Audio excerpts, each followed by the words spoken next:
नमस्ते। एउटा कुरा सोध्न आएको ल। मतदाता नामावलीमा नाम दर्ता गर्नुभयो?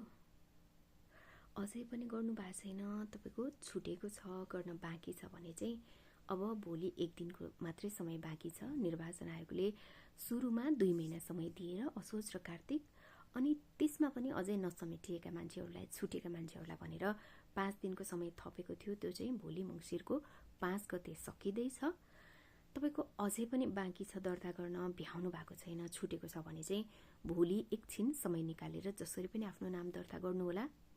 योभन्दा अगाडिको भिडियोमा चाहिँ मैले तपाईसँग मतदाता नामावलीमा किन नाम दर्ता गर्ने, हामीले निर्वाचनमा किन भोट हाल्ने भन्ने विषयमा कुराकानी गरेको थिएँ।